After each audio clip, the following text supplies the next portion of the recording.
I've been to Houston and San Diego and San Francisco and seen those new ballparks, and you think that was a missed opportunity. The Cowboys Stadium would have been more difficult because when I was in Arlington, met with Jerry Jones and his people. I was an assistant city manager, and what Jerry Jones wanted was to maximize his revenues, and so he wanted the stadium that he built, but he also wanted to control as much of the other property around it so he could get the parking revenues and ultimately build hotels. And I don't know if the city of Dallas could have made a deal with Jerry Jones. They should have tried, and maybe they could, but well, speaking of Laura Miller, I guess we're talking about Jerry Jones at the stadium. We won't talk about her as much, but I noticed, I think it was on the Mark Davis interview, that you said you weren't even thinking about running for mayor until January 31st. Right. And then all of a sudden you come up with Laura Miller's husband as your treasurer and you're running. I mean, what happened on January 31st, or how did all that stuff come together? I'd been approached once it appeared that Mayor Leopard was not going to run, and had not given it any consideration. Then on January 31st, which was a Monday, and that was after several people had talked to me over the weekend, I looked at the other candidates and thought I would be better and would do better, and that we didn't, this fact that their message was we need 4 more years of the same wasn't what I thought we needed. And so I decided to run on that 31st after making a few phone calls, and most of which were people who've been around me and had the most to do, not with whether I could get elected or not, because that will happen or not happen, but whether I could be successful, and particularly successful working with the council to reach a consensus. With Laura Miller, I announced it on a Wednesday, so I guess it would be February 2nd. Did not talk to her till Friday, and she called my wife to talk about the campaign, and then got Steve Wolens as treasurer a couple weeks later, and he's been a good asset. He was a 12-time congressman in the Oak Cliff area in a difficult district to get elected in, a state rep, and he was and they've helped me in the campaign. The interesting thing that neither Steve nor Laura have talked to me at all about what, my political positions are going to be on issues, and that Laura and I are different personalities. We have a different approach, and on some issues, or maybe many issues, we would come to different points, but neither she nor Steve has asked me the question you guys have asked, where I'm at on the toll road, where are you at, if the Cowboys or the Rangers were looking at another a ballpark site, would I do everything I could or something less than that to bring them here. So they just sort of volunteered to help? Yes.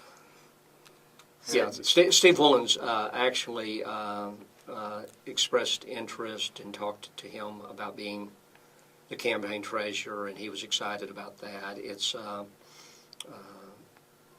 And he's been active as a treasurer as far as giving me feedback on being a better candidate and helping to raise some money.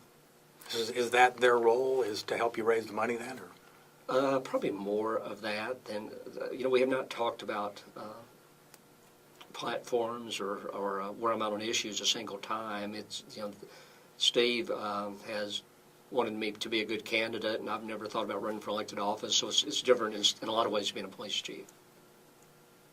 Okay. So you don't think having a polarizing figure like Laura Miller connected to the campaign, you don't think that would hurt your chances at all?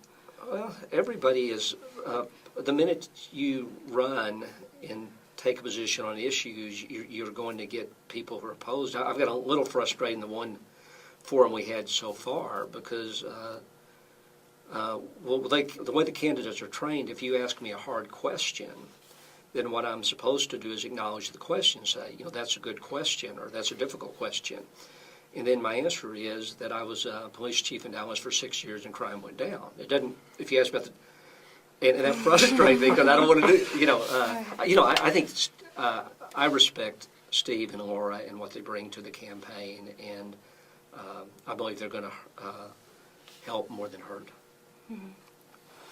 Well, we wanted to ask you about something you were quoted as saying in the Dallas Morning News back in May when you were asked what you won't miss about being the chief of police. And you said, "What I'm not going to miss at all is being a public person. I was a guy who was so shy in high school, in school, that even something as simple as when they called roll and you had to say here, I would get anxious when it got to me. I would have never run for any kind of office in school because I couldn't have imagined making a single announcement on the PA." That was all true. I actually brought my prop now, and I'll use it, okay?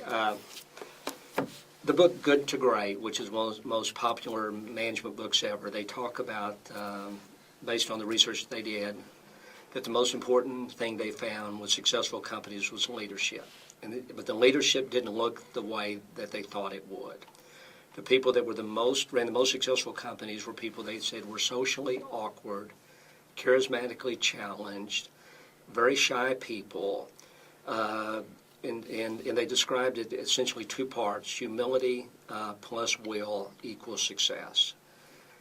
And I believe that I'll be successful as a mayor. I came into 3 difficult police chief's jobs in every place I was, both Grand Prairie, Arlington, and then Dallas.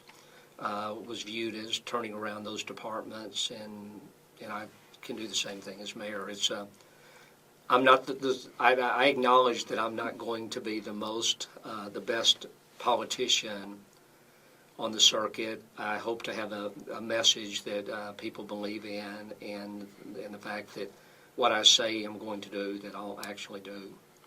Do you really believe that you're charismatically challenged? Of course. It's not just a campaign deal? I've always known that I was socially awkward. But they say in the book, which I think is true, there's subjects that I can talk to you about for hours. If we are engaged in small talk, then I'm probably not going to be very good at that. My hands will be stuffed in my pocket. But if you're talking about public policy issues, I can talk about those for hours and enjoy doing it. Just don't invite you out for a beer, huh? Pretty much. Pretty much.